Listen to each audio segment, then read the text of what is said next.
my goal today, which I would say my goal in general as a teacher, is to just help people understand that being creative is not just like an optional aspect of musicianship, but it is like the core concept of musicianship. So I thought I would just go live here and do some sort of live songwriting. It's a little risky to do because, you can't always write a banger every time, right? And I'm trying to lead by example here and show you what it looks like to write something. I, of course, have been writing music for, I don't even want to think about how long at this point. Yeah, I had like my first song in a movie and a TV show, maybe 2012, 13, something like that. Not a really good movie, but I guess I'm just saying I love writing music, and I think it's the most important part of being a musician. And the cool thing is, you don't have to write music to with the goal of like being a songwriter or like performing like lyrics and singing. Like, you can just write music to practice writing guitar parts. You can write music to practice being able to play with other people better. And you can keep these things to yourself. Like, the way I think about writing music is it's sort of like musical journaling. And by that, I just mean like you're sort of just practicing getting thoughts out into the world that you're not ever going to share with anyone else. So, yeah. So what I'm going to do today, do some writing, and then I see the chat is looks like it's kind of popping off right now. So I will stop maybe in 10, 15 minutes, whenever I feel like I've got a nice pause in my writing, and then I'll answer questions, hang out in the chat, say what's up. So yeah, let's get into it. If you are just getting into writing, you don't have to use recording software. You don't have to use anything fancy, but I love to make a beat, a drum beat with a audio interface. And let's share my screen here. And the software I like to use is Logic Pro. So part of what I love about Logic is it's so easy to just kind of get started finding a drum tone that's kind of, ooh, I like the Liverpool. I don't like the snare, but let's start here. So I'm just gonna make a beat. We'll see what happens. I kind of feel like something slow. That's a good tempo. So let's see, I'm gonna turn the drums down so I can really hear that click, and then I'll turn them back up. Yeah.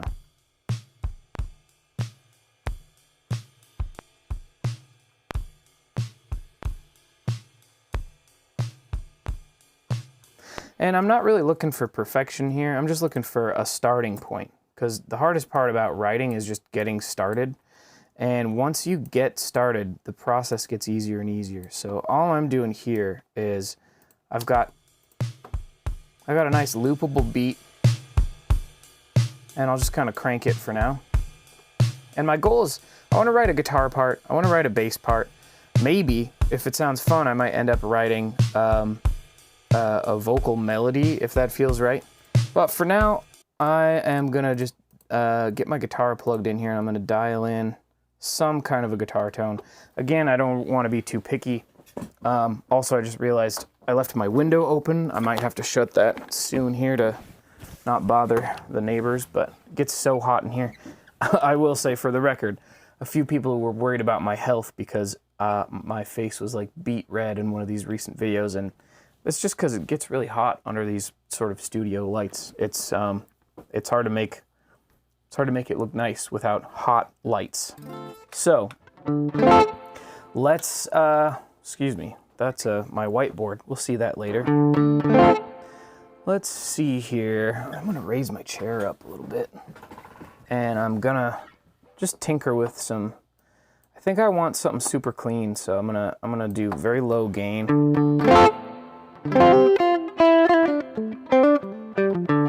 That does sound pretty good though. Oh, I see what's going on. I am plugged into my amp simulator. I was like, why does that not change? There we go. Plugged into the correct thing now.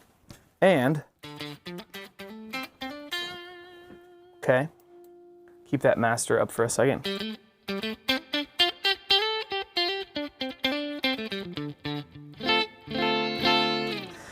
So, I think what I'm gonna do is just noodle around with this beat for a minute, and then I'll stop and talk about like what key I'm messing with.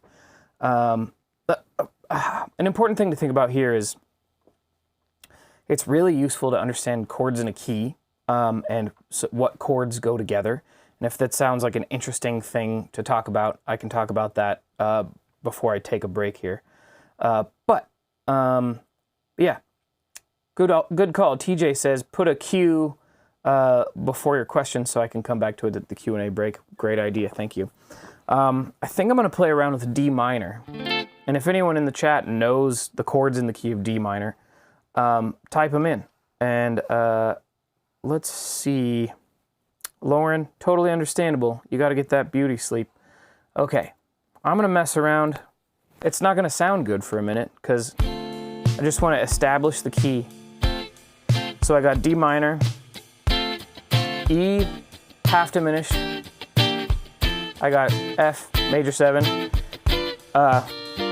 G minor, excuse me, and then I got A minor, I got B flat major 7, I got C7, and then I'm back to D minor.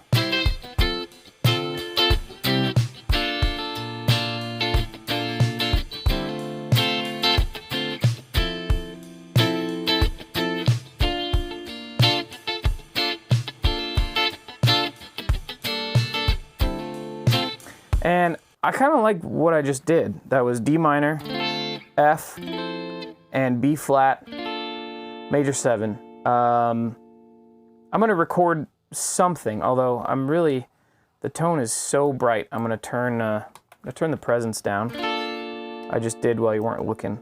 And then I'm going to turn the reverb up, turn some of the treble down, and I might give it a little more gain.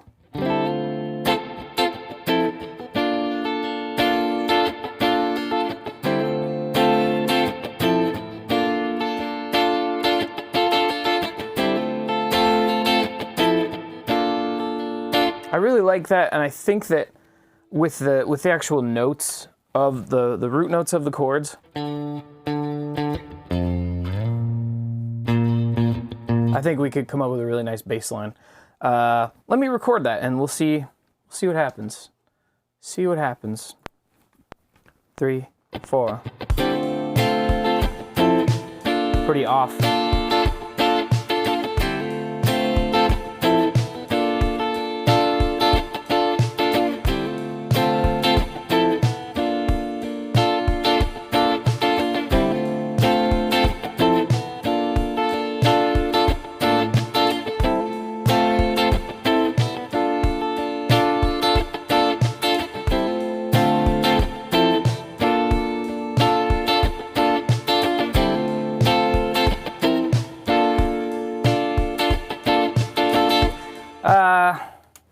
That's pretty sloppy, but let's see. Let me, we'll play that back for a sec and see how it sounds.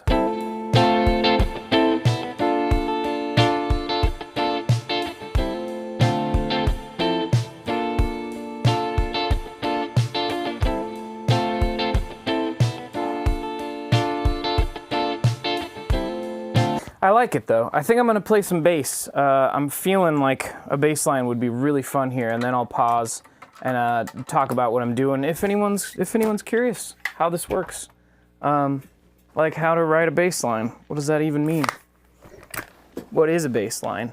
You know? Uh-oh. I think I just unplugged my own audio. One sec here. Yeah. That's how it goes sometimes. And it's behind me, so it's kind of hard to reach. Where did you go, man? The heck? Where are you, cable? Well, this is funny. I played myself. I got this all tied up behind me. There we go. Got it. There's, well, you know, with the troubleshooting earlier and then this happening, it always happens on feels like it always happens. No matter how much preparation you make, stuff comes up. That's how it goes. That's also how songwriting is. So I'm sure we'll run into some funky stuff, problematic stuff later too. That's fine. That's how it goes. So this is a guitar. Let's see here. Come on, guitar. I am gonna create a new track for bass. Yeah, ain't that just the way? Good show too. Bass. And let's see. Okay. I think we're gonna, yeah, let's do this. I know that my bass is a little noisy, although right now it sounds okay. Let's see.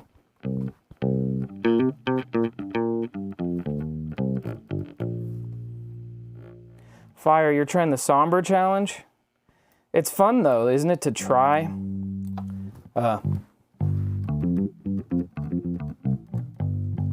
It's fun to try. Failure in writing is part of the process.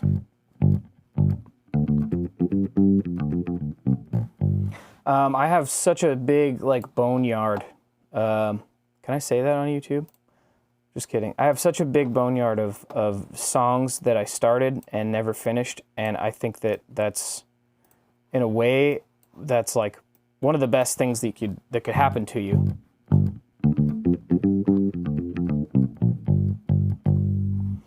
I think, yeah, little noise. I think we'll live with it though. So, playing bass over D chord, F major, and B flat major. And yeah, I hate that noise too. And if I roll off my tone, oh, it actually makes things worse. Makes me wonder, well, also my bass is crazy loud right now. Let's see. All right. Let's do it. I don't know what I'm playing yet.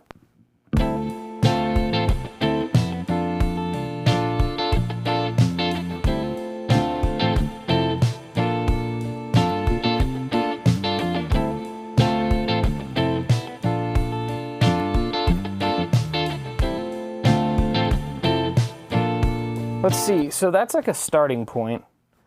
It looks like I should probably turn my gain up considerably. It's probably going to turn the noise up too. I have not bothered to fix my bass yet.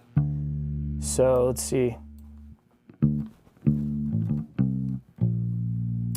And one sec here, and then I'll show you what I'm playing and I'll talk about it. So, let's see here. My basic root notes here, I'll hit record and I'll play basic roots. We got D minor, F, B flat.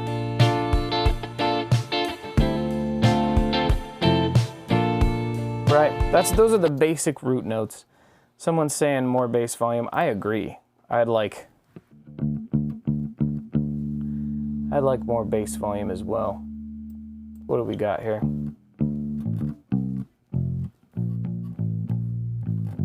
There we go. So, things you can do when you're playing a bass line over a minor chord. Roots and fifths.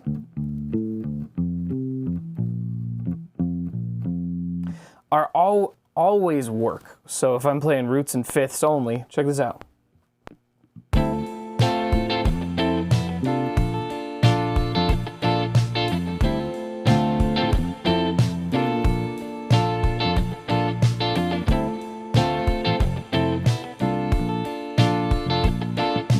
So, if you're talking about, yes, Jonathan, this is live. Welcome. So if you're talking about just basic bass lines, also walking up to a root note. Rick, if you're watching on a phone, you may not be able to hear my bass because bass doesn't come through on a phone very well. Just FYI, but I can crank it and I can definitely give it more volume if you want. You got headphones? All right. Let's see. That's significantly louder. But if you're walking from a note, I'm playing a D minor, and I'm walking up the scale to F, and then I'm dropping down to that B flat. And then I can walk up to the D. So this is another option. Instead of roots and fifths, I could play.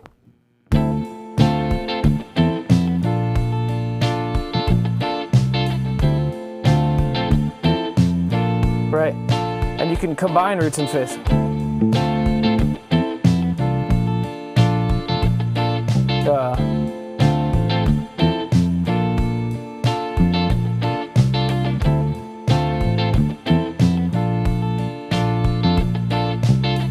Right, that's sort of like playing.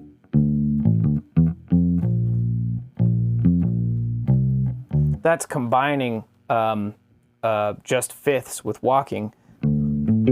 But you can also play on a minor chord. You can play the 7 of the chord. I mean, you can play anything you want, but this is like kind of the standard bass protocol, is playing root, 5, and 7.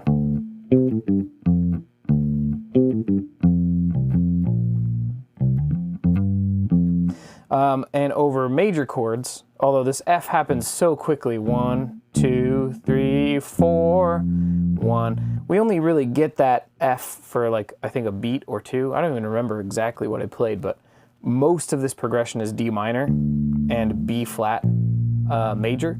So I'm going to spend most of my time. And I might even ignore the F and just treat the F chord like an excuse to just play a little, like a little riff on my way to the B flat major. And now for major chords, you don't want to play 7, and you don't want to play the major 7, because on bass, half steps are extremely dissonant. Like, listen to this. That's pretty atrocious. And so if someone's playing a major 7 chord, like this beautiful one of these guys. Wow, this is a funny thumbnail. I think that's what it's gonna have to be. But if you're playing a major 7 chord, the 7 of that chord is basically a pretty dissonant harmony. But the thing is, on low frequencies, those harmonies are even more dissonant because of like the sub range. That dissonance actually moves the air. When you get into like higher frequencies, some of that dissonance starts to go away, and that's kind of why major 7 chords are so cool. But what we tend to play over major chords on bass is playing root, 5th, and 6th, and sometimes 3. So I might play a bass line where I do a mix of root, 5, and root, 5, 6, back to root, and I might actually throw the 3rd in there, but maybe as a walk up to the 3rd, like where I walk up to the 3rd and then jump to the 5th. I don't know. This is how I think about bass lines, but let me just jam on it for a bit and try to find something that sounds cool. Oh no, not the brown note.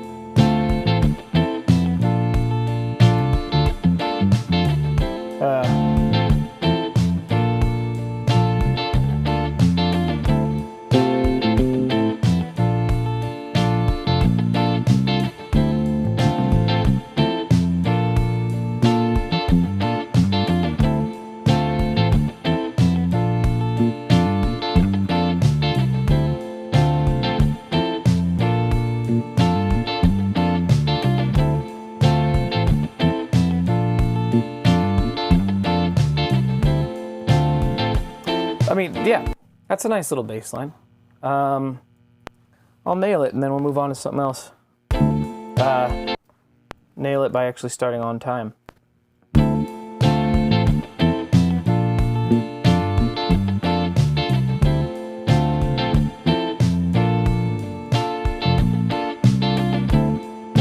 That's nice. So, now, I'm gonna give that a little listen back. And if it's gonna crackle, it's gonna crackle now. I gotta actually do some little adjustments here. So what I'm gonna do is I'm gonna make sure these drums, they come with a lot of effects on them automatically.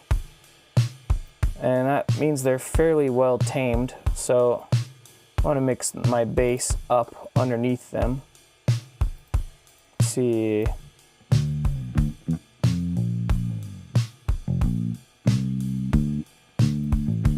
And I'm going to mix the guitar in.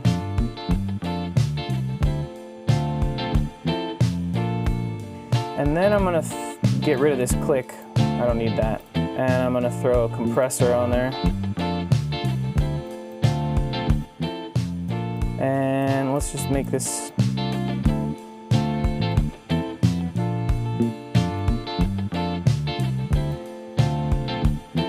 Yeah, that's fine.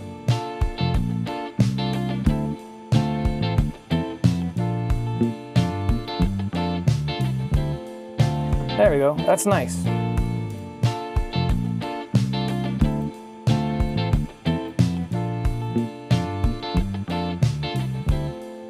Okay, so let's take a break. Let's do some questions and then let's do some more writing. Welcome. Yes, my face is gonna start turning red under these hot lights. Don't worry, I'll be fine. So, chat time. Thanks for being here, everybody. So, let's see. I thought I saw a question up somewhere around here. Let me see if I can find that. Yeah, where was that question? So, okay. Nico J. Antonino says, bro, I have watched your caged tutorial on how to connect the whole fretboard as a scale. How do you actually know what key you're playing and what shape you have to start on? So, what a great opportunity to mess around with what it means to be in a key. So I'm going to start with that question. If you've got more questions, let me know. But we'll just take a little break and we'll use this song writing session as a good starting point here. So, what does it mean to be in a key? Wrong button. First of all, let's start with the key of, actually, let's not start with the key of D minor. Let's start with a D minor scale. And I'm going to go D, E, F, G, A, B, flat, C, D. So the reason this is a D minor scale is because the minor scale follows this pattern of whole, half, whole, half, whole. And D to E is a whole step, E to F is a half step, F to G is a whole step, G to A is a whole step, A to B is a whole step. So this needs to be a B flat to make it a half step to fit the formula. Then B flat to C is a whole step because B to C is a half step, and the flat scoots that B away from C and closer to A. And then C to D, back to a whole step. So this is a D minor scale. And what makes it a D minor scale is that we start with a D, we pop the alphabet in there, and then we adjust the alphabet to fit whole, half, whole, half, whole. So now, what does a scale have to do with a key? Well, this is where things get cool. So I'm going to actually put this scale in a circle for reasons that will make a lot of sense in a minute. So B flat, C, D.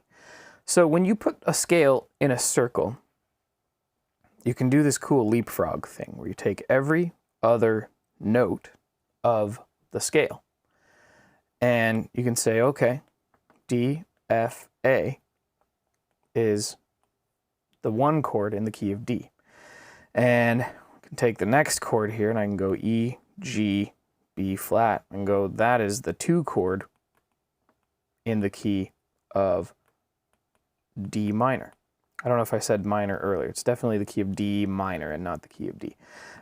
So then I can start on F, F, A, C. I can play every other, and I can just basically grab every other note just till I have 3.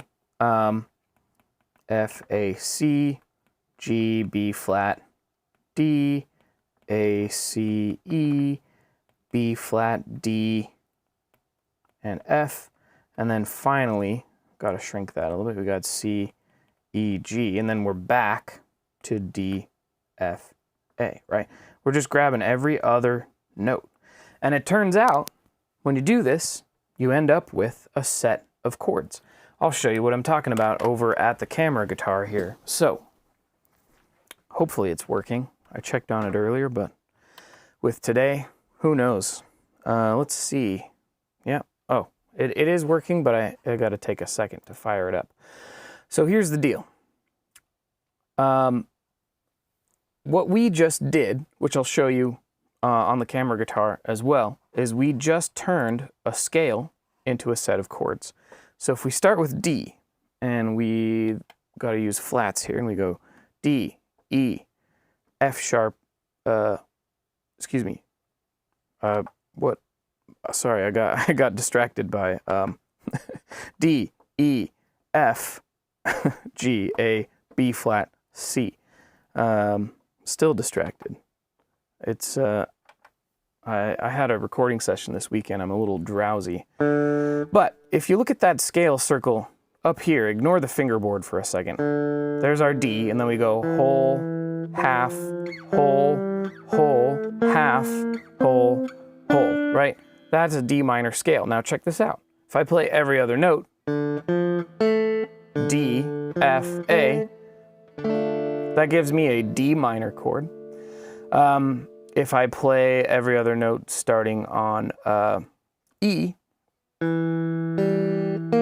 I get this little diminished chord. If I start on F and I play F, A, C, I get an F major chord. If I start on G, I get a G minor chord. If I start on A and I play, every other note, I get an A minor scale. I mean, an A minor chord. And then if I start on B flat, every other note, I get a B flat major. And then start on C, every other note, I get a C major chord, and then I'm back to D. So essentially what it means to play in a key is it means to choose a scale and then create a set of chords from that scale. You can only really, never say only because there's always exceptions, but generally speaking, you make chords with stacks of every other like this, right? So what I played basically when I just recorded something is I played a D minor chord, and then I played a little quick F, and then I played a B flat major. And that was the basic thing I just played.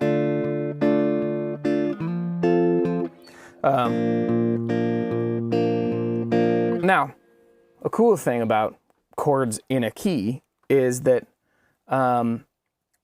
for a minor key, for example, these are the chords in the key of D minor. But because that scale that start on a note and then play whole, half, whole, whole, half, whole, whole, because that's the minor scale formula, it means regardless of what this actual note is, the distance from here to here is always going to be the same in every minor key, and the distance from here to here is always going to be the same in every minor key. So the chord based on the first note of a minor scale will always be a minor chord.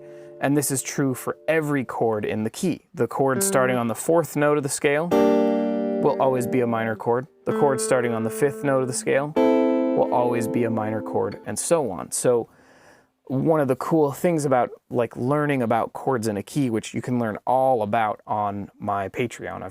I've been working really hard to make my Patreon a really fun place to learn about music theory and how to actually use it to make music.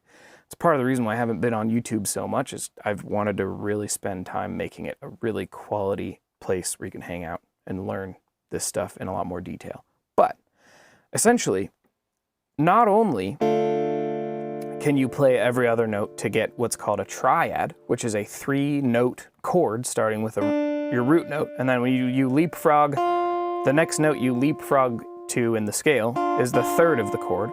The note you leapfrog to after that is the fifth. And it happens to be the first, third, and fifth note of the scale when you start on the first note of the scale. But this still applies to every other chord that you play. If you're playing every other note starting on the second note of the scale, you're technically playing 2, 4, and 6. But for that chord, that's still the root, the third, and the fifth of that chord. So this is what triads are. I turn to these chords into seventh chords, which is when you do one more little leapfrog. So starting on D, if I play D, F, A, and C, I get a cool chord called a minor 7 chord. And if I were to do that with this F chord, which was the other chord in my progression, F, A, C, every other, I get this beautiful major 7 chord.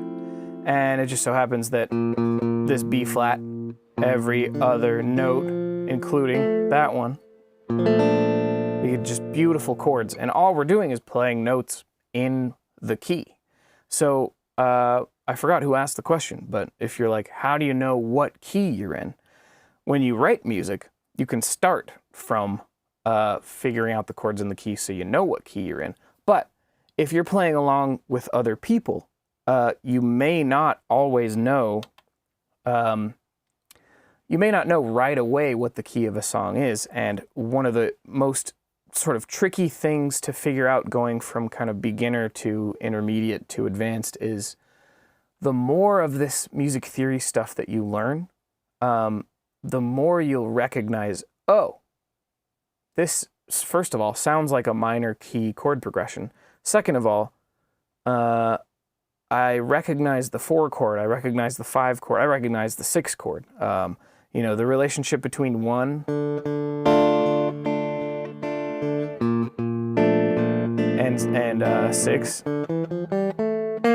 is like, you just start hearing those relationships over time, especially if you practice not just listening for those progressions, but like writing your own music to start hearing, oh, that's what 1, 6 sounds like. So this progression, for example, is a 1, 3, 6 progression in the key of D minor. So let's go back to writing some music, and let's see here. So I forgot what I wrote already, so I want to listen back to it, and I want to see if it sounds okay. It looks like I've selected a weird button here. Hang on a sec. There we go. So I liked one of my last bass takes was this one.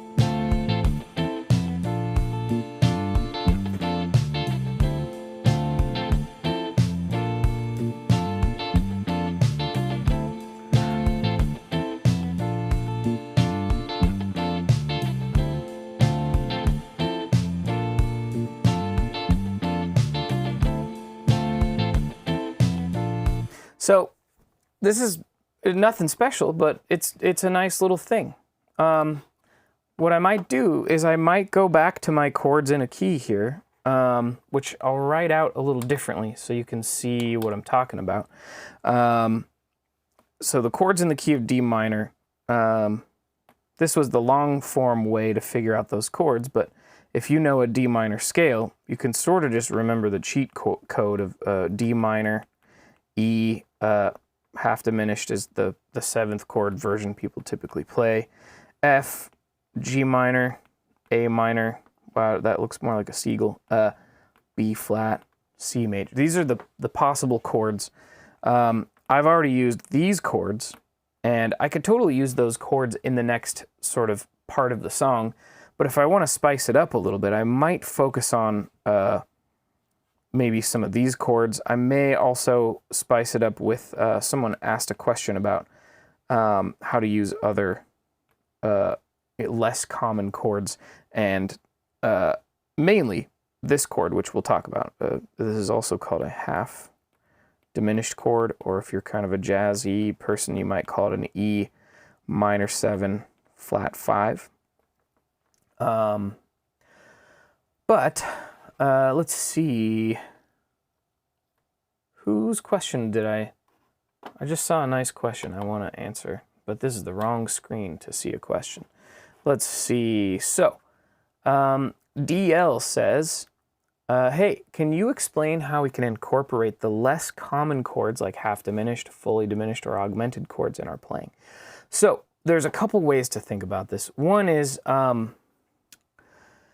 let's look at half diminished chord first because it's so fun. So yeah, so the half diminished chord in a minor key is the 2 chord, and 2 chords resolve really nicely to 5. And especially if that 5 chord is dominant, which if you don't know what that means, that is okay. I've got lessons all about stuff like harmonic minor, which is where this cool chord comes from. And it's about altering the scale a little bit. It's very cool. Don't need to get into it now. All you need to know is that the 5 chord in a minor key can become a major chord, and more specifically, can be a dominant chord. So let's go to the camera guitar for a sec. I want to come up with a nice little progression that that we can add to what we've written so far. So yeah, so an E half diminished is every other note, right? A really cool chord, and it is a more rare chord, like you were talking about, DL.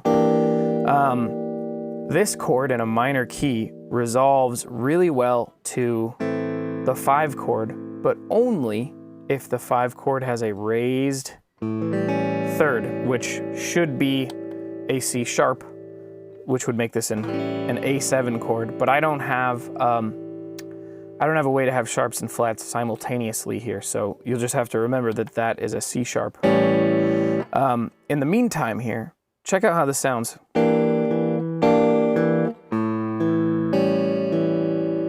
That's a really nice little resolve.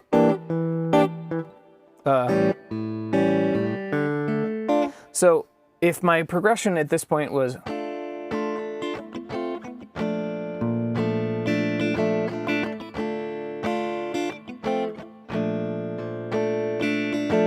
maybe what I want to do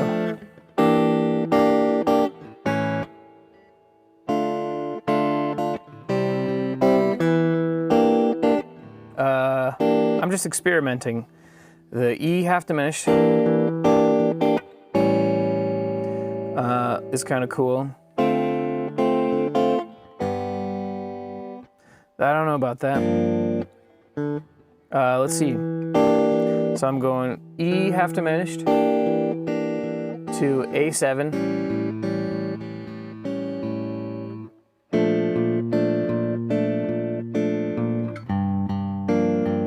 I kind of like that. That's kind of interesting. Subtractive moves and Zahn. Is this going to become a video on your channel later? Yeah. It'll be available. I might even chop it into little clips, but for now, E half diminished to A7 to B flat major 7 to G minor. So yeah, we're just staying in the key except for this one chord that has that one note outside the key. Everything else is just in the key. That's what I'm going to do. I'm going to do E half diminished, or also called E minor 7 flat 5 to an A7 to a B flat major 7 to a G minor 7. And I might be able to sneak in some kind of augmented chord in there because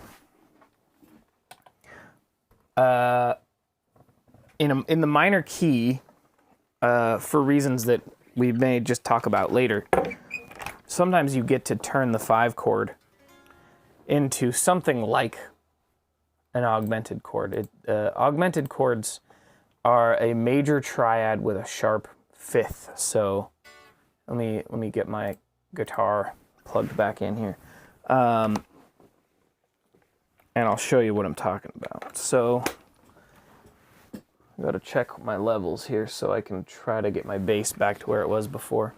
Oh yeah. So the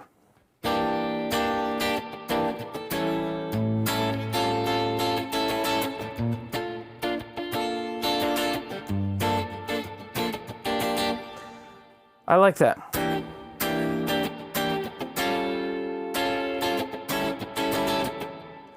That's fun.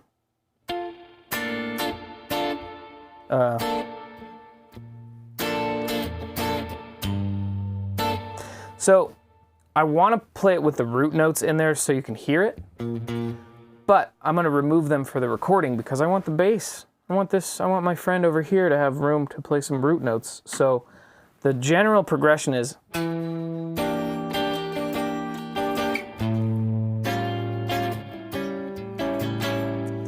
then I'm going to B flat major 7 to a G minor. And maybe what I'm going to do here, just so that we're focused more on guitar than production, although production's super fun, is hello Akshit, is I'm gonna do a little I'm gonna take this ride cymbal and I'm gonna go the fun way. And I think I want to make this a little sort of sneaky 16th note kind of beat. So I'm going to do a little bit of this. I'm going to lower the velocity so it's a, yeah. That's kind of nice. Let's see here. And then I'm gonna I'm gonna experiment with how I want to do the voicings on this, but it's the same thing. Let's see.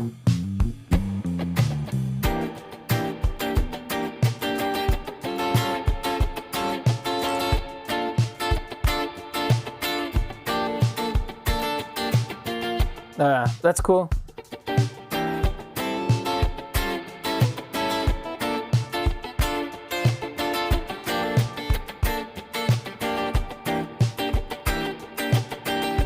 I like that. I think I want to adjust the voicings so that they're all on the high strings. Let me think about how I want to do this.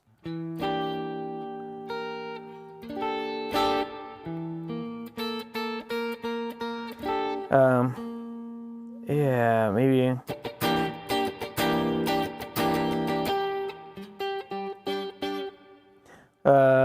Yeah.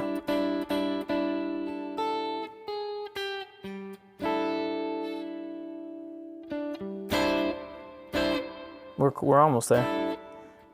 Maybe I'll just do this voicing after all.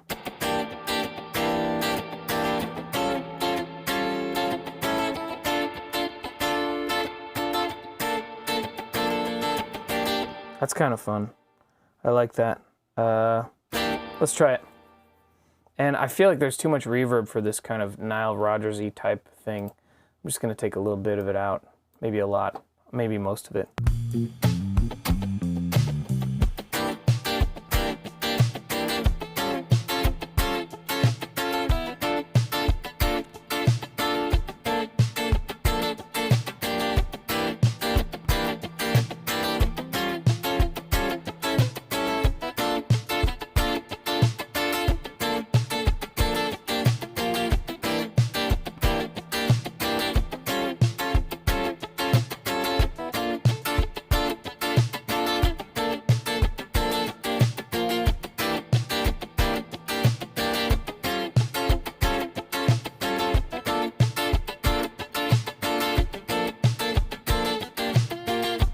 Yeah, I think that's cool.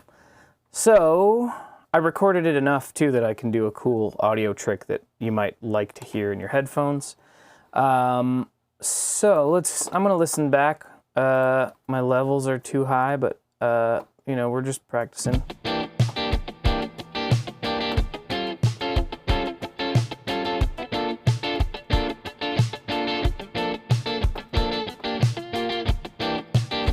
So here's what I'm going to do.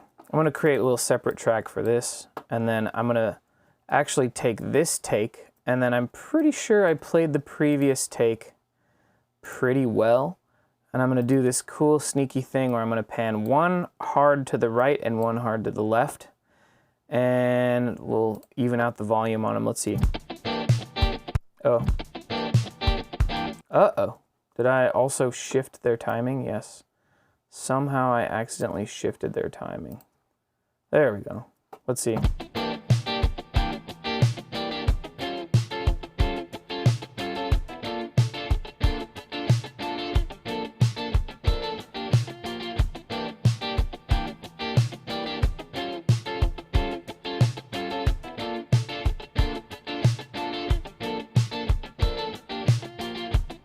I really like that. Let's hear how the other section leads into it here, and then I'll record a bass line. And then I'll answer more questions.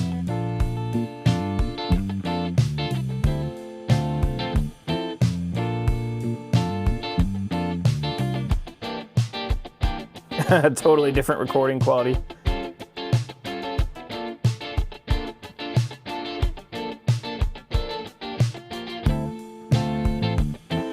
I think I'm going to re-record this guitar because I like, I'm not being too precious about it. I'm just going to delete it, and I'm going to record with the same.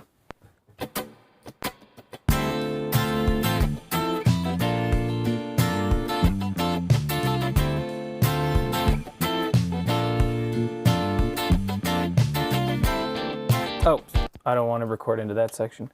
This little bar up here is really handy for loop recording, so I can just make a couple loops here. I'm gonna do the same thing here, so I have the matching guitar tones. Not that it really matters, because again, all we're doing is writing music, but I just think it'll sound better if they match a little bit better. So this is just kind of for fun. This is also what's so cool about using recording software for practice, is if you go, oh, I want to nail that better, you can listen back and go, I see exactly where I messed up, and I'm going to record it again. Recording is scary at first, but it is the best tool for getting, positive feedback or, constructive criticism for your own playing. It's really useful. It's really important. I really like doing it. So let's see.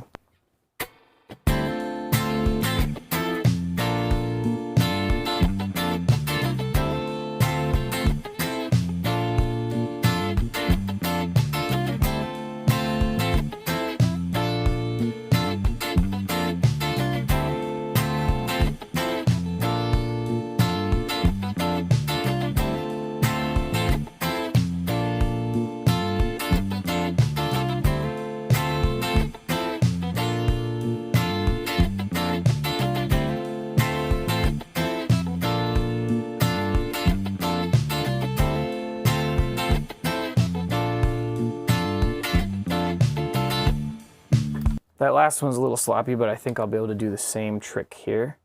So we got one panned hard to one side, and then we got one panned hard to the other side. And let's see here. Let's see if this works.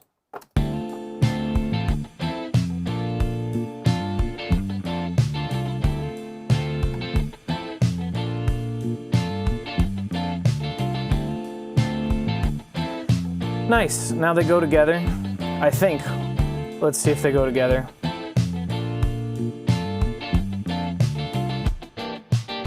Yeah.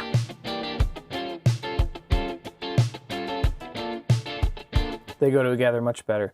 I got a question here from MP3 who says, what software do you use for recording? I use Logic Pro, and it is, I think it's like $200, which isn't cheap, but you're kind of paying for an education. You're learning how to record. It's a professional software that you could use to record an album. It's pretty cool. If you have never recorded before, GarageBand is like the introductory version of Logic Pro, and it is like $15. And once you get really comfortable with GarageBand, moving to Logic Pro is like, oh, yes, these are all the tools I wish I had now that I've like exhausted GarageBand. So it's a cool pipeline, even if it is, whatever.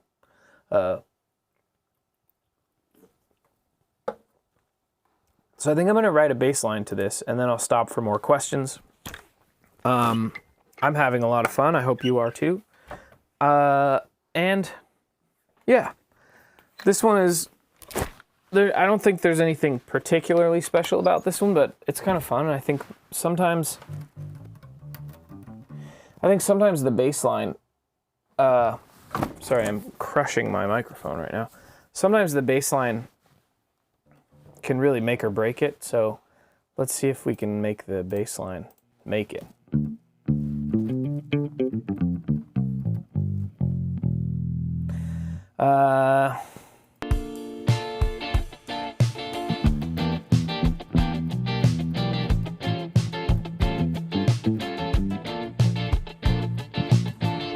I'm just gonna play roots for a second. So we got E, A, B flat to G minor. So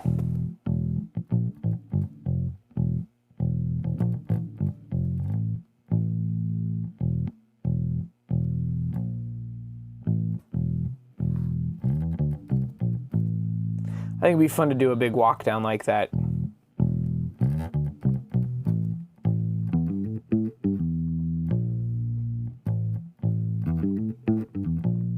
Let's try that.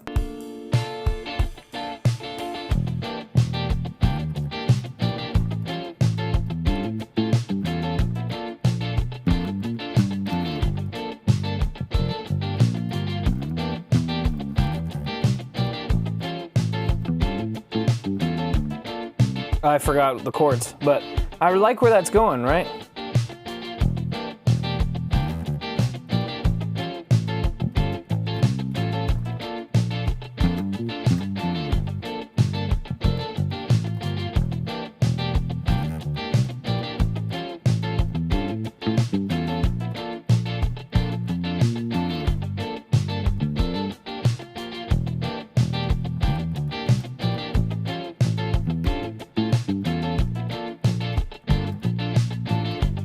Yeah, so there's some stuff there. Let me tinker with it for a sec. I really like the E. So, remember I talked earlier about walking and how, like, I'm not playing like a walking bass line, because that would be like,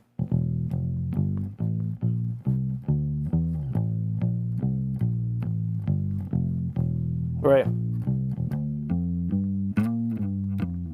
Walking bass lines are usually like continuous, but if you do a walk in your bass line, you can basically walk from a note in the chord to another note in the chord and then leap to another chord tone from there, essentially. So like on this E half diminished,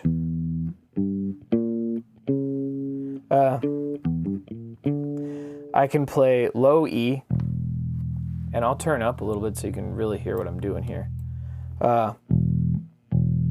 And then I'm going an octave higher. And then I'm landing on the next root note, which is A.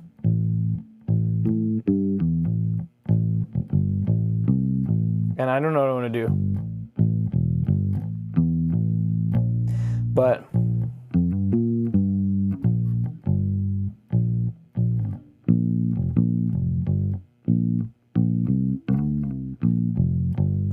I could do something where with the B flat, I'm walking up to third, back down to root, and then to fifth, and then I'm a whole step away from the root note of that G minor. So it's kind of like, and if I have to get there early with a little push beat.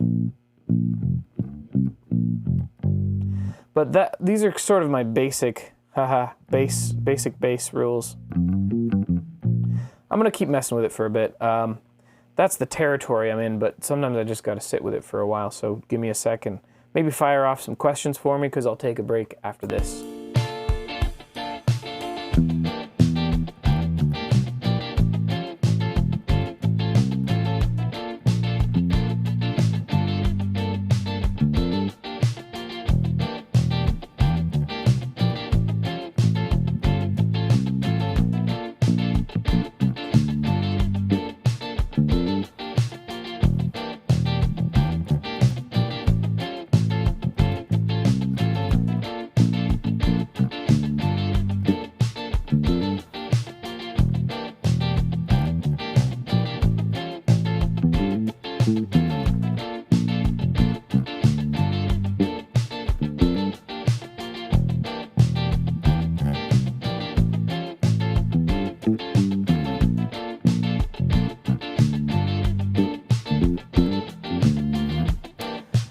I'm getting somewhere. I kind of like that. Let me know if it's crackling, because it's definitely not mixing the best here, but...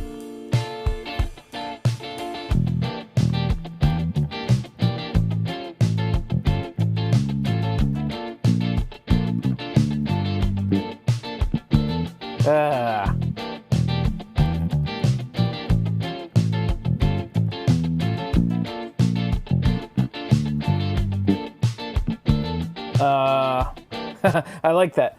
I like that. I just got to solidify it a little bit, finesse it a little bit, and then I'll stop for questions. So again, let me know if you got questions. 2, 3, 4.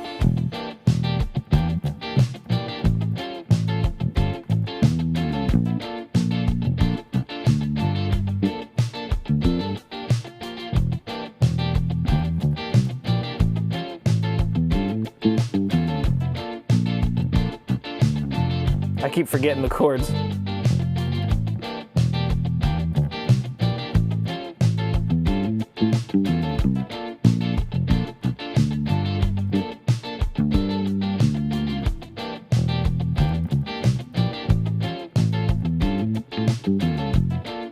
Now I'm forgetting. I saw a good question. I'll be there in a sec.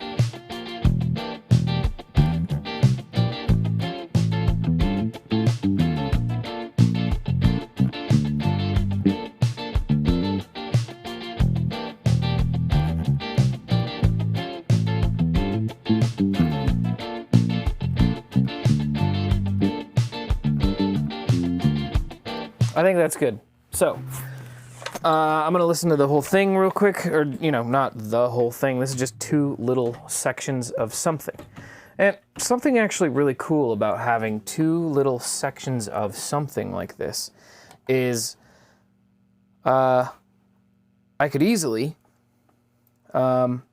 take both of these pieces and double the length of them, and change something a little bit about them, and just add to some of the complexity and stuff, and not work too hard on it. Chun says, am I late? I don't know. We've been here a while.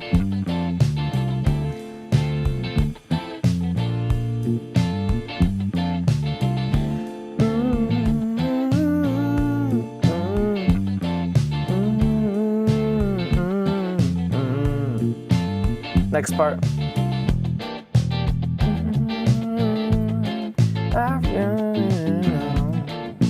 Help me understand. I really know I'm going on. Help me to understand something. I don't know.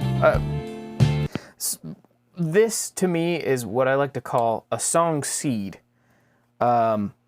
It's not a finished song. It's not really anything. It's like a bed for a song to be written to. It's like a nice starting point, but it needs to be further developed to actually turn it into some kind of a song. But this is what I love. And there's a related question here. So let me get to that question. Question was from Brandon Drake, who says, kind of a bird's eye view question. Where did that go? There we go. Would you generally come up with a bass line and track it before guitars, or the other way around like you're doing right now? Brandon, there's a couple things to think about here. First of all, let me get rid of that buzzing. There's different processes. There's different steps for different things. If I am actually have a finished song that I want to record in a studio, my preferred way of doing that, without getting into a crazy amount of details, I think tracking bass on a finished song is always ideal to do first, because bass and drums need to be really tight. They need to be best friends on a recording. And if they record first and I can respond to their really good gluing together, then I feel like guitars will track better. But that's record better, for those of you who don't know. But But that's in the studio with a finished song. When you're just writing music, you can do whatever the heck you want to do. You can start with drums, you can start with guitar, you can start with a melody and then sort of work backwards. And then you can end up with like a really janky recording that's just like a demo concept of a song. And then, this past weekend, part of the reason my audio interface is buzzing is because I have a much more professional setup that I use that it just lives at my band's rehearsal space so that we can record our rehearsals really well. But I took that whole unit and brought it to basically we turned like a little cabin into a recording studio and mic'd up drums. And for that recording process, we did a combination of, we tracked some drums that we would call like finished drums, but we played along with him a few times to a metronome until we got a take that felt like we were all playing pretty well together, and then we just re-recorded the drums over that take that we thought we played pretty well on, and then we got basically finished drums from that, and then we will go back and actually re-record guitar, bass, drums, vocals, and everything to that drum track. Anytime you're talking about a professional recording situation, you tend to have either like the metronome, the click track, be like the final say for what counts as good timing in that song, or you have the drummer record a drum track that becomes the thing that every other instrument listens to for like timing cues, because a funny thing can happen where if the bass player is listening to the drummer and the bass player isn't perfectly with the drummer, and then the guitar player is listening for cues from the bass player, then the guitar can be a little bit off from the bass player, which means a lot off from the drums. And then if someone else is like listening to the guitar player for their rhythm cues, their rhythm will be even more wonky. But if everyone is just really focused on listening to just the drummer for their like rhythm cues, like how tight do I need to play and who am I listening to really lock in on that rhythm? If everyone's listening to the drums, recording always sounds better and tighter. But if you're just writing music at home and using recording software to create something, you don't have to follow any rules. You can just write whatever you want. Hopefully that makes sense, Brandon. Let's see. I'm going to try to get through some more questions here. Connor says, would you recommend newbies to just jump into writing music or to spend more time doing traditional lessons to improve instrument technique? Also not music related, but what brand are your glasses? Oh, thank you. These are, I think they're just like Warby Parker. Yeah, they're nothing too fancy. I actually got to replace them. I'm due for a new prescription soon here. But so the more important question here, would you recommend newbies just jump into writing music or to spend more time doing in traditional lessons to improve instrument technique? I suggest if writing music is your goal, start right now, even if you don't know what you're doing, because imagine if you want to play a sport, but you feel like before you play that sport, you should probably just go to the gym every day to just like get in shape. And then maybe you haven't picked what sport you want to play yet, and you go, what should I do at the gym? It's like, I don't know. Like it depends on what sport you want. Like, do you want to do like bodybuilding? Do you want to do hurdles? Do you want to do javelin? Like, these are all like different athletic skills that require different, approach to the gym, I guess.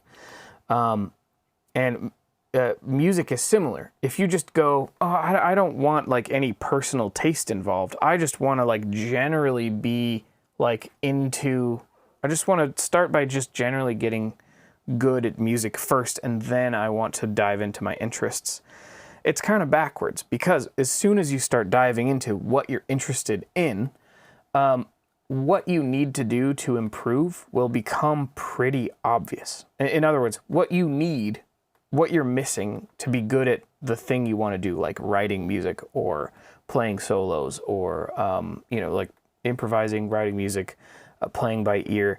The sooner you start trying to do those things, the sooner you'll get the feedback of, oh, I'm not very good at this yet, and that's the specific thing I want to work on, and I'm really excited to work on that thing because it's the specific thing that's keeping me from getting to that specific goal that I have. So Connor, I would say try writing music if that's something you're excited about. And in my opinion, writing music is just going to make you a better musician, period. It's going to make what to do more obvious, what to get better at, what to work on, what to experiment with. So, yeah. Let's see.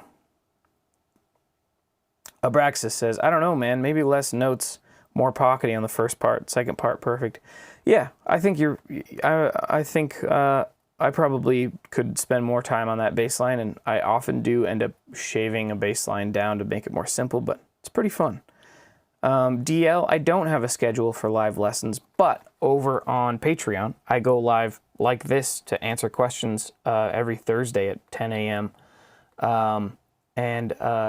There's always room for more questions. I just go until I run out of questions. So, if you like this, my Patreon, I've got hundreds of lessons. I'm just finishing up a series that really helps you understand how the chords in a key work. Just like I was talking about here, but more detail helps you understand. So if you like this kind of thing, consider joining my school. It's $12 a month. You can learn so much. I also have a weekly writing challenge to get you, just to get the creative habit going. Writing music is really more about practice than perfection, and it really is quality can only come from quantity, if that makes sense. The more you practice writing, the more quality writing you end up with, and that still means half the stuff you don't use or you end up throwing it out. Like Abraxas was saying, not in love with this bass line. That's fine. I don't know if I am either, to be honest. This is just writing practice. Maybe I'll do something with it if I'm super stoked about it. Okay, let's see. Burned Viruses. How are you making your song parts coherent within themselves while still having a progressive story through the whole track? The songs I write seem to be unorganized and are lacking a confident vision. So what a great question. So part of it is the stuff I was talking about over here, where you're thinking about what are the chords in the key? How can I focus on some of those chords during one section of the song and other chords in the key during another section of the song? And sometimes it's simple as focusing on 1 and 4 in the first part and 1 and 5 or 1 and 6 in the second part of a progression. Or the verse is really simple, and then the pre-chorus is a little more complex or uses different chords, and then the chorus is simple too, but like with a different set of chords or 1 or 2 chords different. Being cohesive. Also, there's a trick basically with trying to humanize the song and imagine that it's a person. And so this song, I'll show you what I'm talking about. If I'm listening to this,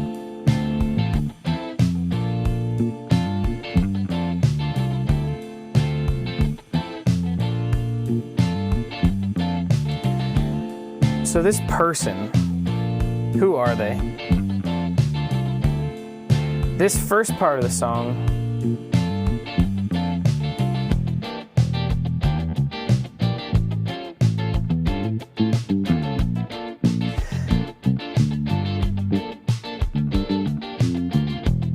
if I had to sort of think of this as a person,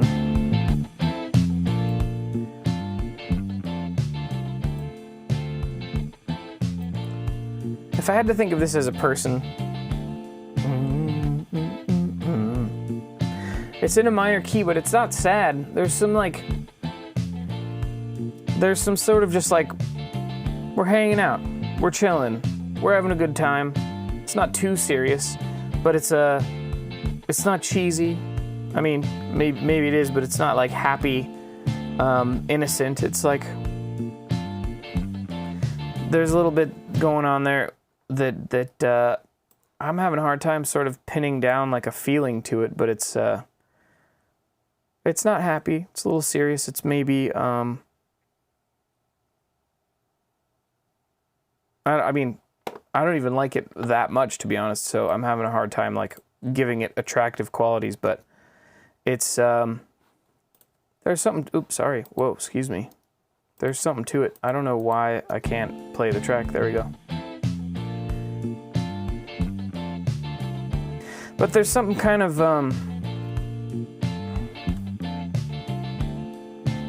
it's like I'm going for a stroll and I'm in a good mood.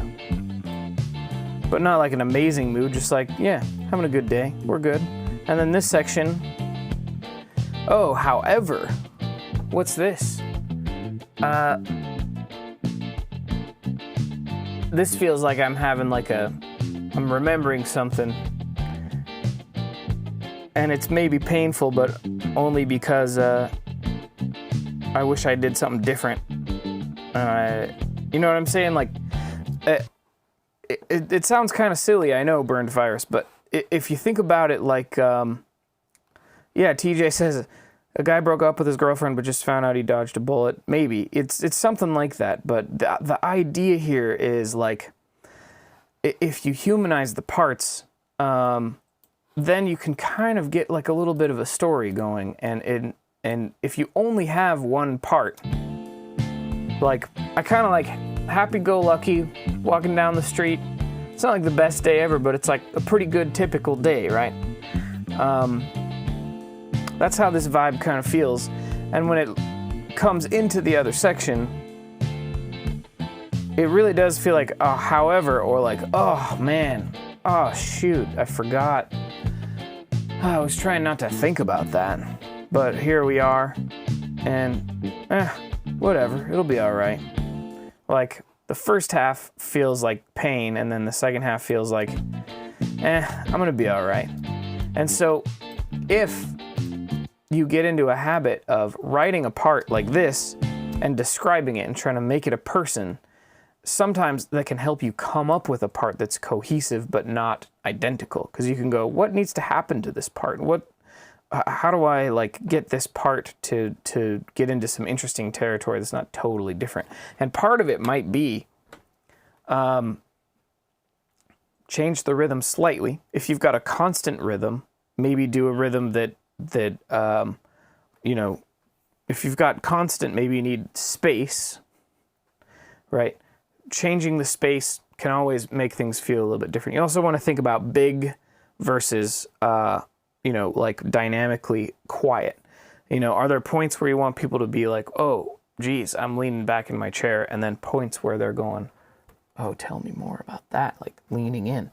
And sometimes you got to create loud and quiet or intense and sparse.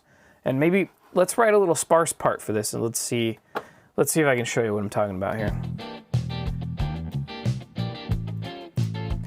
I'll show you what I'm talking about. So I'm gonna mess around with these drums a little bit. I'm gonna go. We could keep these, but I want to really spice up the. I want to spice up the drama of the space.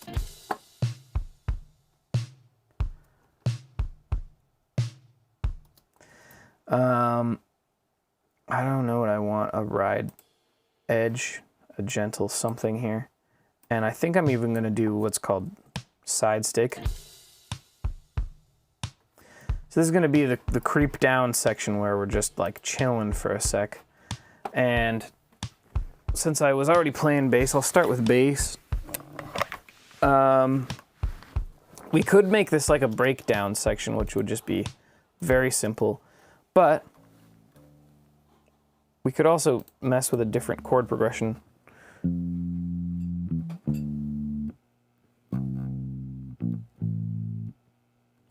Let's see.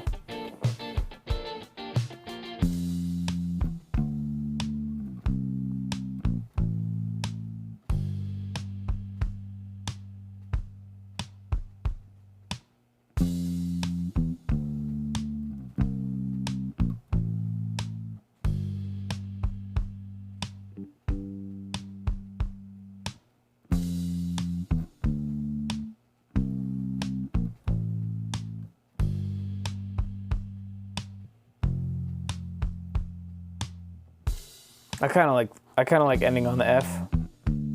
So what I've just done is I've created some space. And that space could be a pre-chorus. It could be a introspective thought. You know, if the first little section is like, I'm walking down the street, looking at stuff. That second section was like, oh, had a painful memory. I'm trying not too hard. Try not to think about it too much, but it's there.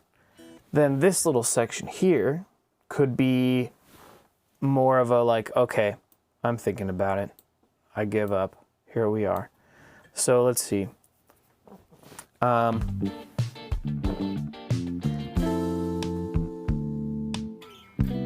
Oops, wrong chord. Also the wrong chord. I forgot what I played. I got it this time though.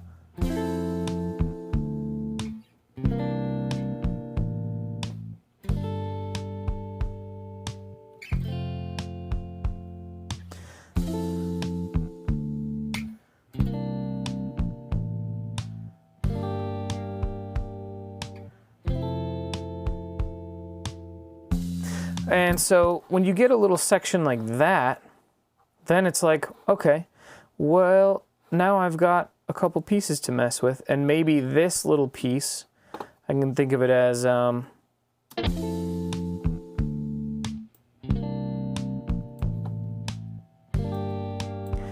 almost like a little pre-chorus. And now it's like, now these three sections together, it feels like walking down the street, chilling, hanging out, and then, oh, I'm really deep in my feels for a sec, and then this section here is like, I'm gonna pull out of this, and I'm gonna be okay. Let's just give it a listen for a sec, and then I'll think about, I'll check if I've got other questions. Let's see. Oh, Burned Virus, an important thing. Are you planning this story in advance, or is it coming naturally? No. I'm not planning anything. I'm just sitting down writing, and then I'm responding to whatever I've written. None of this that I wrote today was pre-planned. I didn't know what key I was going to play. I didn't know what tempo. What you saw me scroll to 91, and I just made that beat, and here we are. Here we go.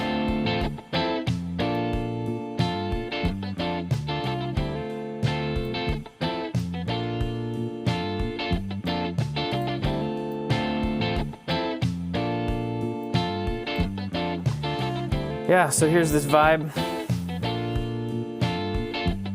And then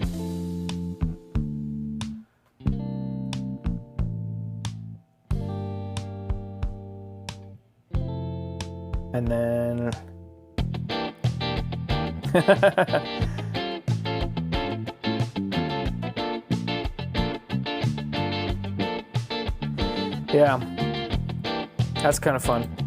Okay. I'm gonna answer a few more questions, and then I may call it a day. Let's see here.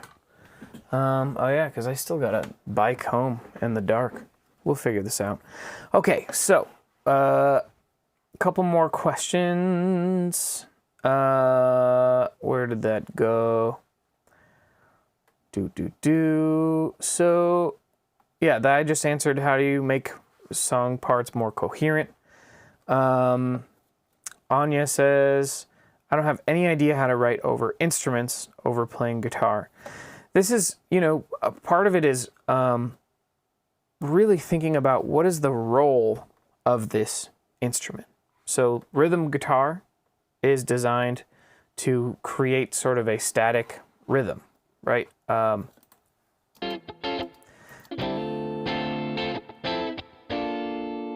If your guitar starts telling too much of a story when it's playing rhythm, it kind of becomes its own melody, and then it makes it hard to write with. Right? You gotta make sure you don't make every part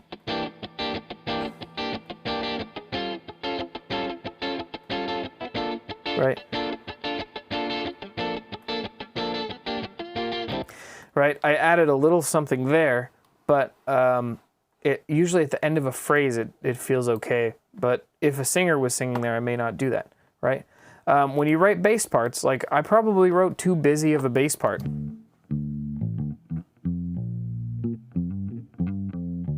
Right? If I wrote a melody to this that interacted with the bass in a negative way, I would simplify this bass line, right? And this bass line too, coming up,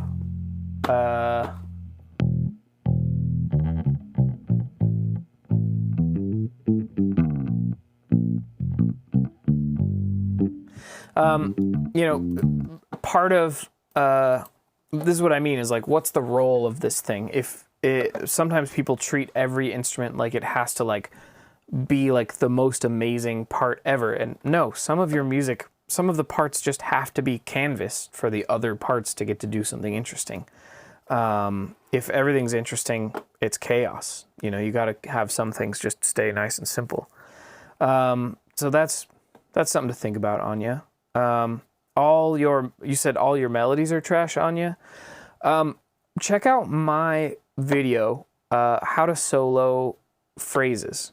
That'll get you started on thinking about what makes a melody interesting. It's not usually just note choice, it's more how different phrases sort of refer back to each other, that makes a melody feel really deliberate and fun. But I also have a melody writing series, a little mini series on my Patreon if you want to check that out too. Okay, so let's see. Anya says, and when I sit to write, I just play the same chords over and over. It just makes me feel useless. So I don't understand how artists just hum and then they have a song. So Anya, I feel your pain. Something I want you to think about here is writing music isn't magic. It takes skill that you can actually develop. So what I want you to think about is there's two zones that you can hang out in. One is just creative zone. And this is just sort of like uncritical. Just make something.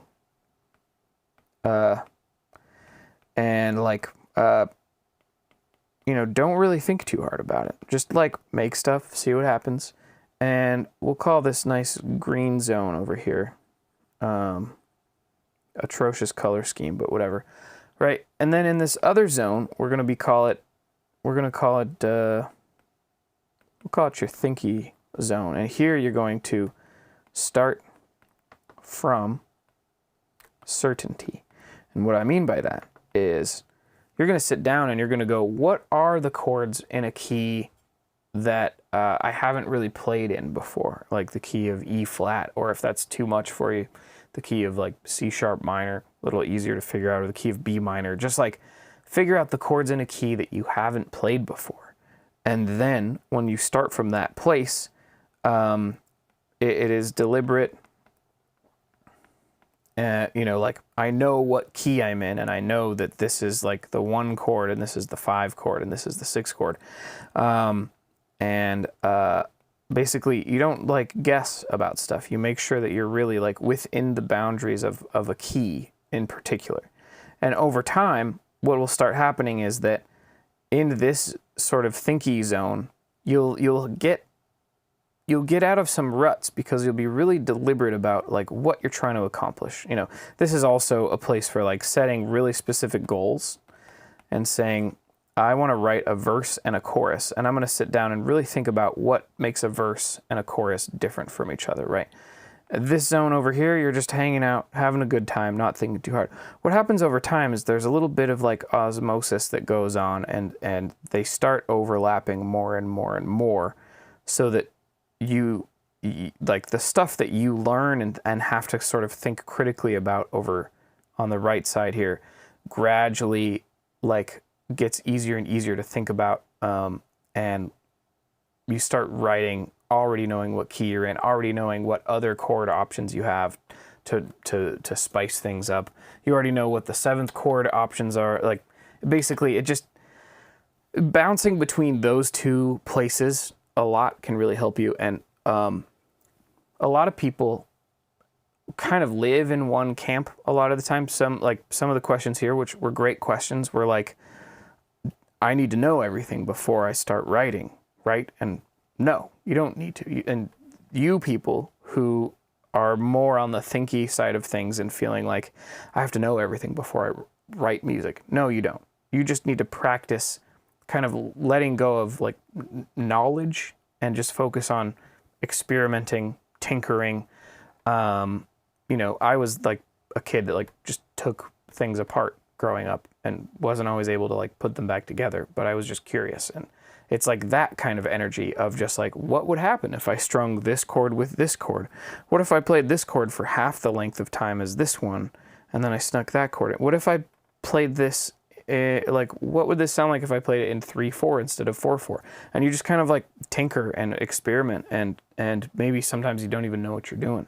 I wrote a guitar part recently that I really liked, and I didn't actually know what chords I was playing, which doesn't happen to me very often. But I'm not being hypercritical or making sure that I always know exactly what I'm doing at all times.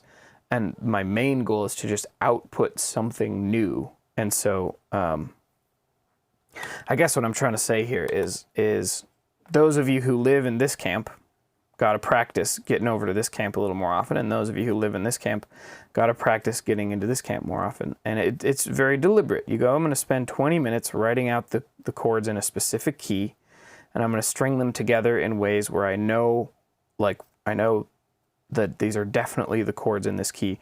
Over here, you're going to just F around and just see what happens. Just find out, basically. Not think too critically.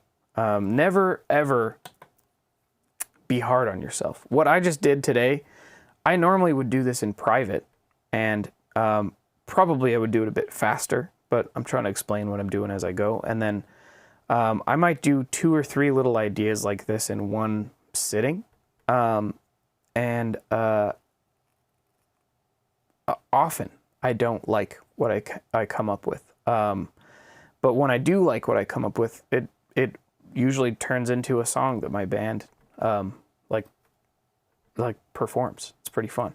I actually just came up with a little idea less than a month ago, I think, the beginning of February, and I sent it to my bandmate, and he like wrote lyrics to the whole thing, and we just basically at our last band practice like played a finished version of that song. We got to practice it, but it's a finished song now, and it comes from just sitting down and kind of goofing around with the intention of like, I'm gonna write something and see what happens. And you get into it's almost like a religious practice. Not like you're practicing an instrument, but like you're practicing a religion, where you go, I'm gonna set aside time frequently to just try doing this. And the more I set aside time to try doing this, the easier it gets, the more it feels like it's part of like the essence of who I am, and not like a thing I do sometimes. And that's kind of like what makes writing so awesome and why I'm so obsessed with it. So Rick says, what computer are you using the software on? I'm 62 and lost in this computer world. I am on like a pretty intense computer because I have to do live streaming software at the same time. I have to run my camera, guitar simultaneously, and it's all on one computer. So it's a pretty intense computer, but you could run this software on like the cheapest Apple computer. Unfortunately, it has to be an Apple computer if you want to use Logic Pro or GarageBand.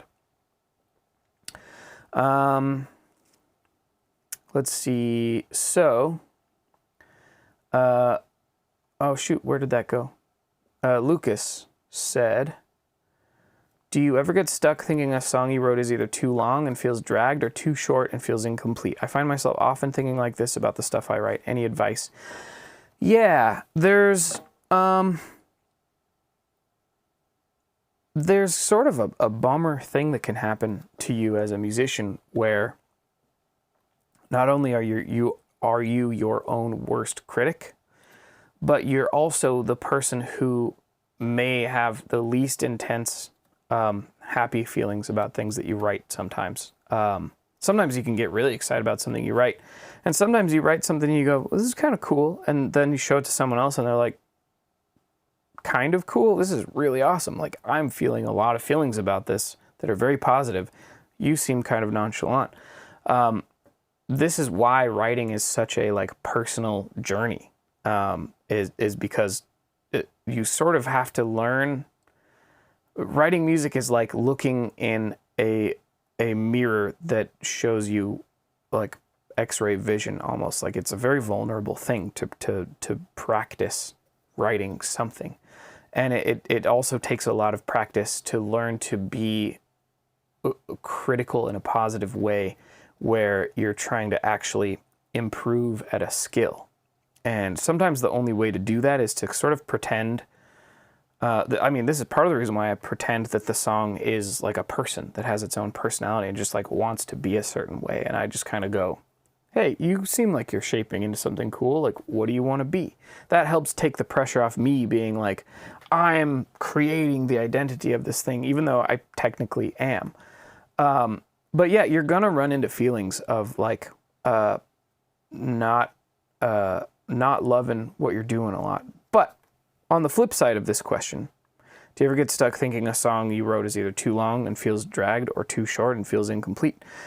I absolutely feel that. And one of the most important things with my band, we're called Hot Bodies in Motion, kind of a silly band name, but we write kind of poppy, dancey, funky, soul-y, rock kind of stuff. We have developed tools. My bandmate, we've been writing music together since like 2010. We've developed our own language for this kind of thing, and we have tools to shorten songs. Sometimes a chorus, maybe if a chorus feels too long, we go, okay, let's cut it in half. Okay, it feels too short. When we cut it in half, let's add a tag at the end, like a repeat a part or sing the same words with like a slightly different melody. Maybe that will make the chorus not feel too short and not feel too long, Goldilocks zone. If a song feels too short, often you need a bridge, or an instrumental section or something. But a lot of it is that humanizing of like, not just what are the lyrics saying, but like when I get to like the 1.5 minute mark or the 2 minute mark of a song, do I feel like I need some relief from what's happening here? Or do I feel like I need to just like, almost like, marinate in the song at this point? And, relief means you need a bridge that goes somewhere different. Marinate means you need a bridge that just kind of leans into the chord progression or the vibe of the song and maybe just has like either an instrumental or like sometimes you can think of a bridge as like a chorus addendum where you're sort of like solidifying a concept. And sometimes an instrumental bridge, like the Black Keys, I think were really good at a bridge that's just like marinate into the vibe of this. We're going to play the riff a little differently. We're going to sing part of the chorus just to emphasize something, like, but really thinking of your song as a person that is like slowly developing an identity, and that you're just helping them reach their full potential. It can really help, Lucas. I don't know if that helps, but something to think about. Yeah. So when you sit down to start writing, Connor says, is your first act to pick a key? Typically, I will pick a key, sometimes deliberately, just out of, like, hey, how about F sharp minor? Sometimes I'll just start playing, and I personally can't not identify the key that I'm in pretty quickly. So even if I don't pick a key deliberately, by the time I've played a few chords, I just kind of know what key I'm in, because that's how chord progressions work. When you play 2 chords together, it could be in a few different keys. When you play 3 chords together, that actually really limits the number of keys that you're in. And when you add like one more chord, it's kind of like could only possibly be one key, essentially. So yeah, basically. Let's see. A lot of people say they're in Thinkerville, and you got to get to Tinkerville. Nice. Yeah, Brandon, don't be hard on yourself. Be constructive. Never, ever say something you write sucks. Say, I don't like this about it because of why, or whatever. Or like, I don't like how these two sections go together because they don't feel cohesive. They feel abrasive. Or I don't like that bass line because...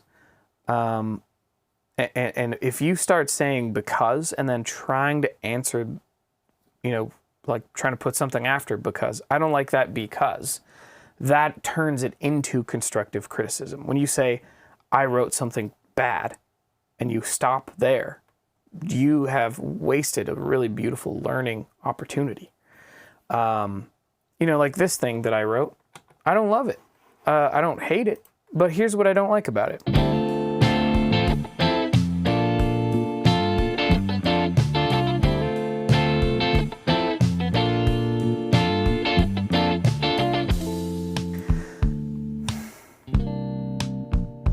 So that's a really abrupt change. I don't think I would actually want to do that, or I would want to like smooth out the end of this section, like just drum wise, even to be like, let's put the brakes on here to make sure we know what, you know, at least let's put the brakes on this section so that people know we're like. We're getting ready to chill out here. You know, I don't like the abruptness. And now I've changed the abruptness. Let's see.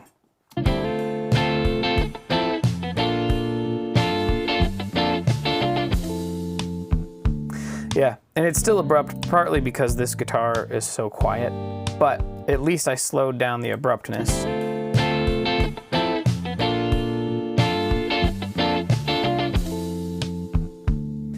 Yeah, so I helped the abruptness now. And what else do I not like about it? This section right here doesn't, I sometimes like to write parts that have like kind of one weird quirk or one thing that kind of sticks out as like,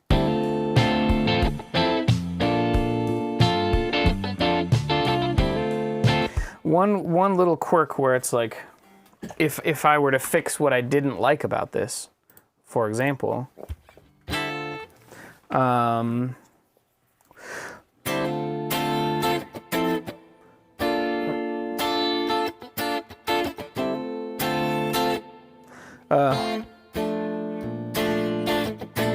maybe what I'd want to do to give it like a little quirk, a little interesting thing, I might go,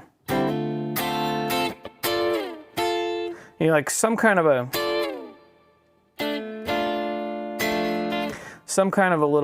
break or a little stab or a little thing that's like, I'm not just playing chords, I'm telling a little chord story.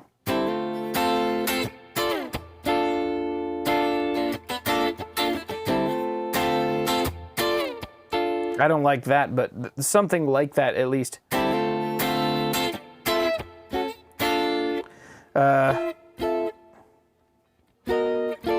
That's actually getting...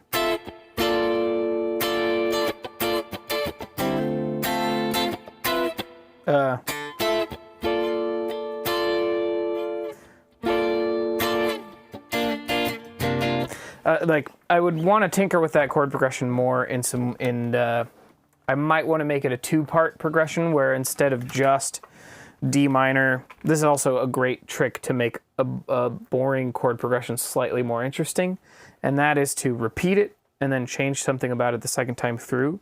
So even if I kept it the same,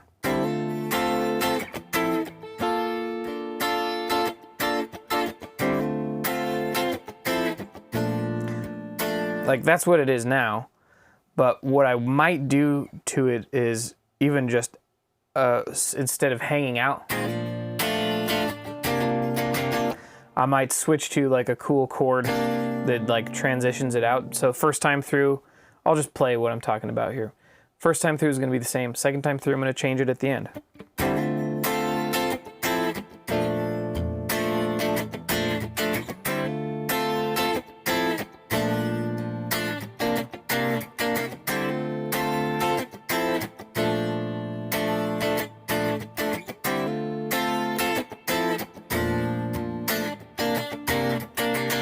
And like just changing one chord about it suddenly makes it a little more interesting to me. And I don't have to be like conceptually that makes it more interesting to me. It gives it a little more movement. It's not so static and just staying in the same place. It's like I have something to look forward to at the end of 4 bars, basically. And that's sort of a nice, basically, Brandon, never be too hard on yourself. All I'm trying to say is, instead of saying, I don't like that, say, I don't like this about that. And then see if you can adjust it. See if you can change something about it. This is how you develop your own freaking songwriting tools, is you just don't stop at, I don't like that. You say, I don't like this specific thing about that. Let me see what I can do about that. And then you get better at writing. Writing stuff you don't like makes you a much better writer. It's pretty freaking awesome. Okay, so so TJ says, question, I need a DAW to hook to my laptop. What do you suggest? When you say hook to my laptop, it makes me think that you're talking about an audio interface. Because a DAW is a digital audio workstation, which is just the software like this that you use to record. An audio interface is a device that you plug your microphone into and your guitar into that sort of converts that analog signal to digital computer magic. And honestly, I think, some dark humor there, TJ. I think,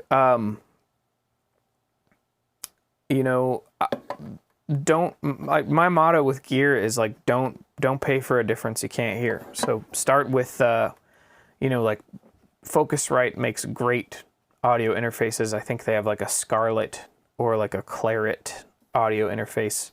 They're red. You can get one for like $100, and it's just got a microphone input and a guitar input. And learn how to use that thing. Use it until you don't like something about it that you'll like more about something else. And yeah, pretty straightforward. Yeah. Let's see. Yeah, Anya. Yeah, I think you should use the same advice I was just given to Brandon. Is instead of just saying I hate it, think about the specific things you don't like about it and see if you can practice changing them or adjusting them. And the cool thing is, if you practice doing that, the next time you sit down to write music, you'll have those things in mind, and you might get out of the habits of sort of continually writing things that you don't like very much. Yeah.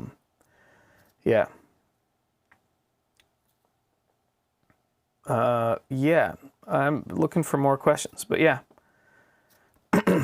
So Anya, you don't necessarily just sing something that's catchy. You start by writing a little melody, and then you add to it, and you adjust it, and you refine it until it becomes something.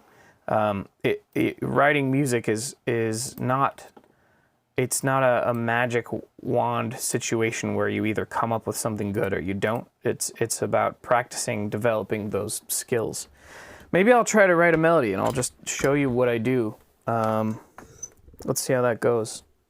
It's always a little more vulnerable to sing. Plus, I think I'm coming down with something, so my throat's a little janky. I don't know why I'm working so hard to make this bass stay in one particular spot. Let's just try this.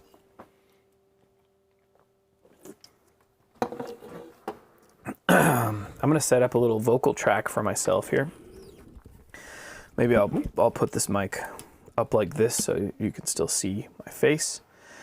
DL says, what do you feel about giving us different styles of writing, like jazz or whatever? The truth is, I don't write jazz, so I can't do that. Yeah, I mean, I could, but I write what I like, and I don't really believe in writing in a specific style. I think just taking those raw materials of chord progression, melody, general bass things, and just seeing what happens. So, Anya, let's talk about melodies here, okay? I'm going to turn this off so I'm not distracted, but this is for you, Anya. Also, as a side note, I'm going to set up little bit of compression, little bit of reverb for myself. You don't need to know how to do this. This is just for me to enjoy singing into a microphone. Check. Check. Check. Good. And then do I have... I've got this little drum room. I'm going to mute my main vocal here for a sec. Check. Okay. Haha. Let's see. Whoa, that's weird. I lost my mouse. There we go. I'm going to add some reverb. I need more. I need more reverb. I'm going to make a bus here. Give me a sec. This is just fun. I like making a bus for reverb so I can add other instruments to the same reverb. If you don't know what that means, that is okay. This is me. I can't help myself. Check. Check. I am a guitar player, so I don't practice singing that much. I just use singing to write melodies. That's kind of it, honestly. Check. Okay. Let's do this. What's our key? So we got a D minor. Na na na na na na na na na na na na na. D minor. So what I'm gonna do here, this is ridiculous, hang on. So Anya, what I'm gonna do here, I am going to screw around until I find one nice phrase that I like. And then I'm gonna take that phrase, we're gonna break that phrase down, and we're gonna use that phrase to create a nice melody. I'll show you what I'm talking about. Here we go. I'm getting vulnerable here, so go easy on me. Let's see. Computer. I prefer.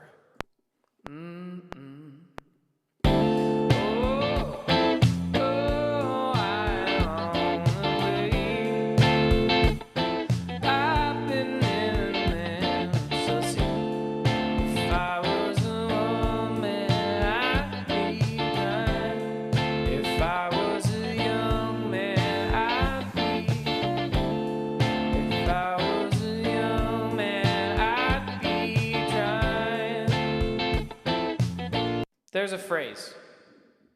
If I was a young man, I'd be trying. If I was a young man, I'd be trying. Okay. If I was a young man, I'd be trying. So this is what I like to call BS lyrics. Bull short. So BS lyrics help me remember a melody. We're gonna map out everything about that phrase. These lyrics are meaningless. If I was a young man, I'd be, I should have written smaller. But the idea here is I'm writing this out, even though this is a meaningless lyric to me. I do not care about this lyric. I'd be I technically said trying, but I'm gonna say trying because it kind of ended up being one syllable here. So now I'm gonna figure out that melody on the guitar. This is the long way to do it. You don't have to do it this way, but this is the idea. So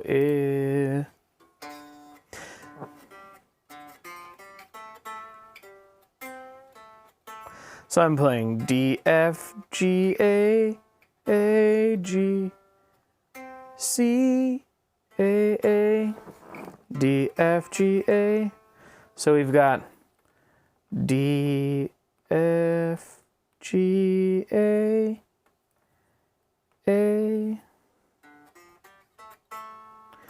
G, C, A. So this is my melody so far.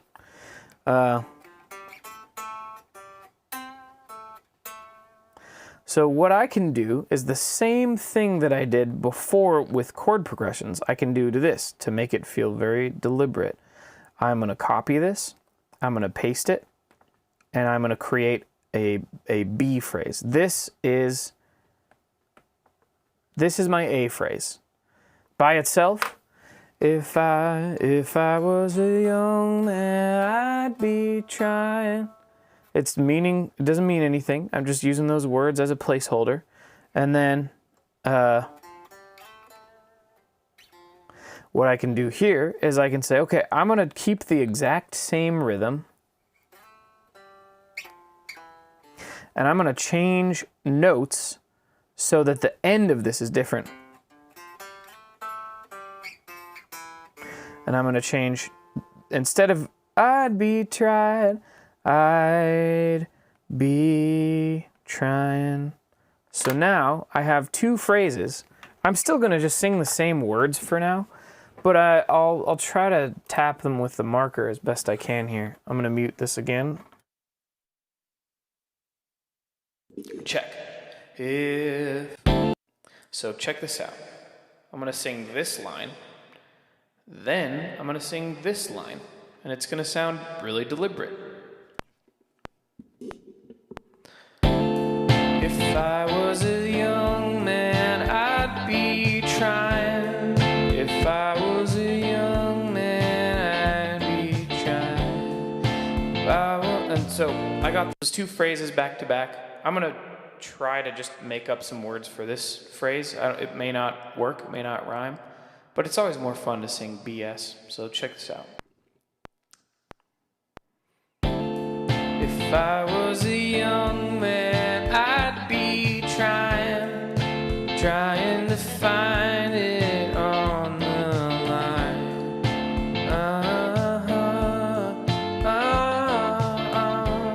So, what I just did there was, I'm calling this my A phrase, because it's just the first phrase. It's the phrase I started with. You can watch this kind of thing in my How to Solo Phrases video, but it's the same exact concepts. I'm just being a lot more deliberate with it because it's melody instead of like improvised solo. So what I have here is my A phrase and my B phrase. And what I like to think about is A phrases and B phrases.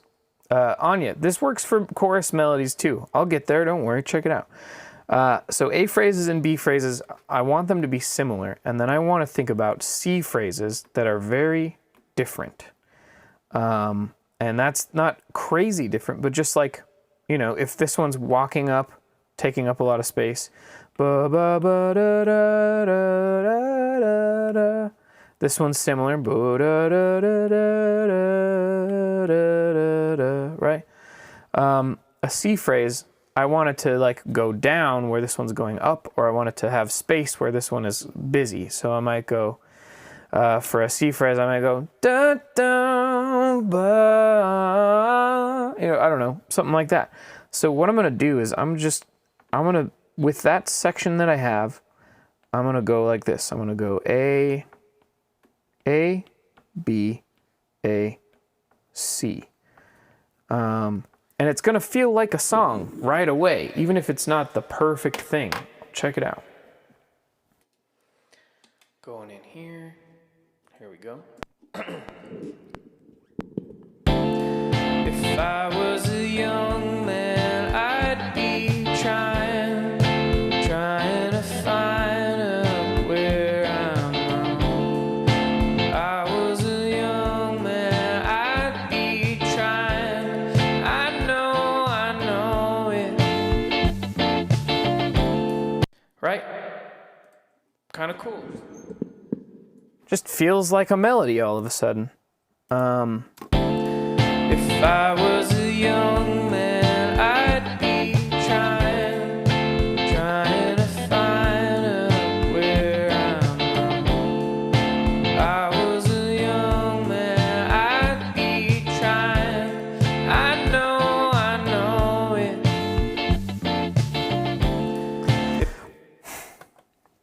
To me, this is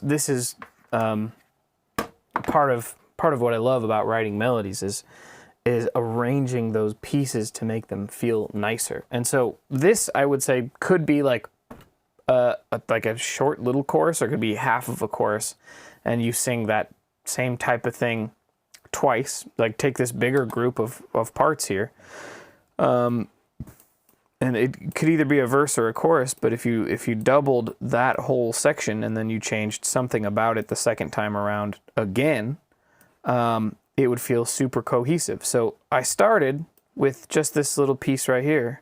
If I was a young man, I'd be trying. And then I doubled it and changed something about it. If I was a young man, I'd be trying to find out where I'm from. Then I repeated that first part. Or just here, right? If I was a young man, I'd be trying to find. So that's the B phrase. Back to the A phrase. I was a young man, I'd be trying. C phrase. Hey, it didn't play. I know it. So, if I were to, so all I did was I took this A phrase that was 2 measures long, I repeated it and changed it. That gave me 4 measures. Then I repeated the A phrase, which got me to 6 measures, and then I just came up with a different phrase that contrasts those phrases, and that gave me 8 bars. And if I want 16 bars, I could probably loop all of this exactly, or I could change one of those phrases a little bit the second time through. Let me just try that and see what happens. I don't know. Let's go. Let's just see. Check. If I was a young man, I'd be trying to find my way back home. If I could have known it would be lying, I know it. If I was alone and yesterday, I find it and I am on my way. If I could have guessed it would be you, I know it's not true. So there, I basically repeated everything. I basically repeated everything. And then the C phrases, instead of I know it, I changed my C phrase a little bit. I know it's not true. And to me, this is the magic of melody writing, is like, how do you make it feel cohesive and deliberate? And part of it's just responding to whatever you've already done. And to me, that's like this, like, I don't know if recursive is the right word, but just like that process of like responding to something, and then you don't feel like you have to actually like be creative where you're like making up new things all the time. You're just responding to something you did that you kind of liked, and you're basically repeating that thing you kind of liked but changing it so that it feels different. It's kind of cool. Anyhow, yeah. HB, I think I did just answer a question about making bridges. Anya, is that helpful at all? Let me know. I hope so. I don't want you to be so hard on yourself, because this stuff takes practice, and part of practice is about being, yeah, okay, good. It was helpful. Part of practice is just like, being really deliberate, and like we talked about earlier, taking those moments where you say, I hate this, and you say, whoa, I hate this about this specifically, and what do I do about it? That's how you practice that stuff. Anyhow, thank you all for hanging out with me for so long. I hope you enjoyed this. I have not looked at all at how many people are watching. Oh my gosh, 61. That's not bad. Thanks for hanging out. I appreciate it. Yeah, I think this is cool. I really like this. I'm gonna try to do this maybe every 2-ish weeks. We'll see. And yeah, had a lot of fun. Thanks for hanging out. I'll see y'all next time. Peace out.